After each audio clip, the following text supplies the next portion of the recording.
I know the mortal instruments aren't really a thing on BookTube anymore, and honestly, that's kind of the point of this video.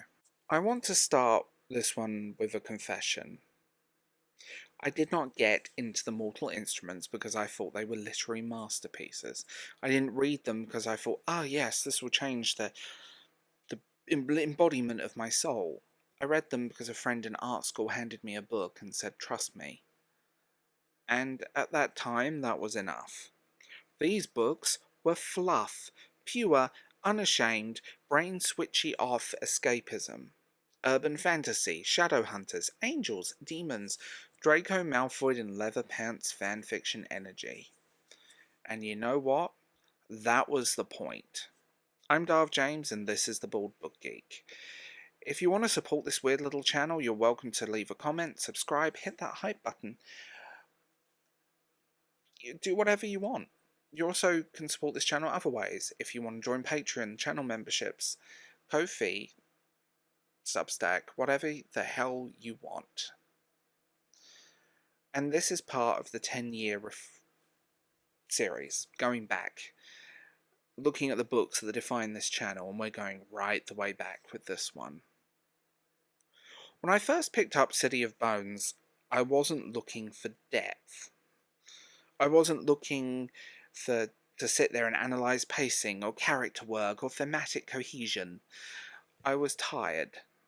It was art school. I was surrounded with people who were way cooler than me, louder than me, and more confident than me. And these books were easy.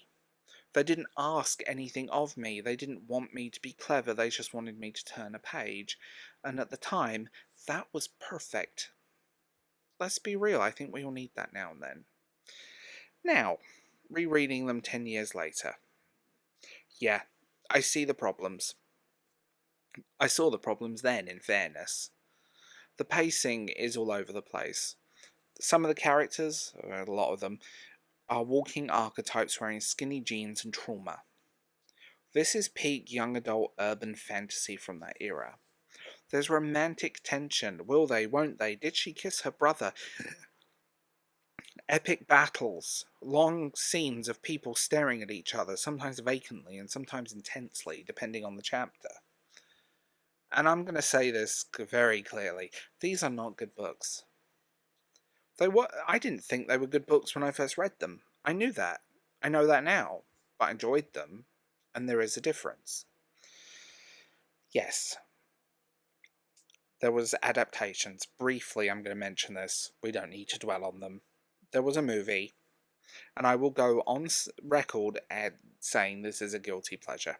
I don't defend it, I don't explain it, I just accept it. Aidan Turner as a werewolf was good casting. Then there was a TV show, and no, just no. It was budget Buffy. That's a good way to put it.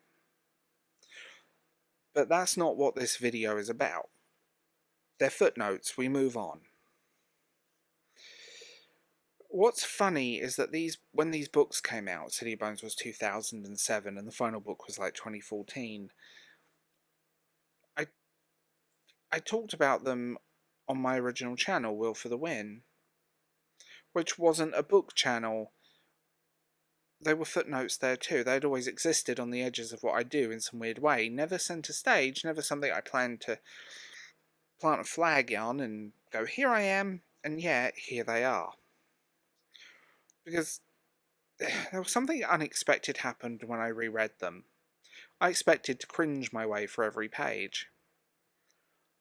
But what happened surprised me. Reading them again after 10 years, they still worked. Not because they're well written, not because they're clever, they are the most predictable books you will ever read in your life, but because they took me back. The same feelings, the same buttons pushed, the same brain tingles. Suddenly, back in that time of my life, that version of me, my bedroom, my friends. And the irony of this, and I didn't realise it, is these books helped inspire my own urban fantasy series. I don't know if that's a good thing or not. which seems deeply unfair, honestly. Although, I will give credit where credit is due, the world building is surprisingly deep. There's structure here, rules, history, a sense that someone sat down and actually thought about how this world functioned, and you get a strong sense that everyone in this book listens to emo music. I mean, like, if My Chemical Romance and Fall Out Boy aren't canon in this universe, they really should be. I think the Mortal Instruments taps into some very specific moments. If you were a teenager in the 2000s, you will know exactly what I mean. A time where everything felt essential, everything felt urgent, everything felt emotional, everything was life-changing, nothing could wait. Everything had to happen now or you'd miss it.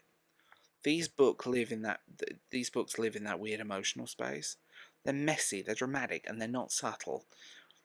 But they feel big, and maybe that's why they stuck. Here's the part I didn't expect. And I mean this. It wasn't the books that made me smile on the reread. It wasn't at all. It was the memories around them, my friend Emma, who's not here anymore. I miss her, she passed too young. My other friend Kitty, who writes on this channel with me, we were obsessed with these. It was a very weird time. And the conversations and chats and emails and random text messages at 2 o'clock in the morning about these books will live forever in my brain at one point. They're just funny. And I'm so glad I still have some of them. And sometimes it's okay to love a book not because it's good, but because of the people, the place, and the life wrapped around it. That doesn't make you shallow, it makes you human. And yeah, full confession, I own the illustrated edition of the first book. Do I need it? No. Do I have it on my bookshelf to make me think of those people, those places, those times? Yes, absolutely. Because sometimes a book isn't about the quality, it's about the memory. And what people don't realise is that books will often tell multiple stories, not just the story on the pages. And 10 years on,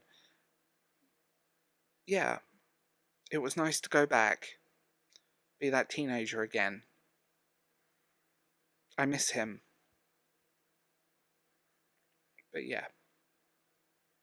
Anyway, I'll leave this one here, and I'll talk to you guys soon. Have a good one.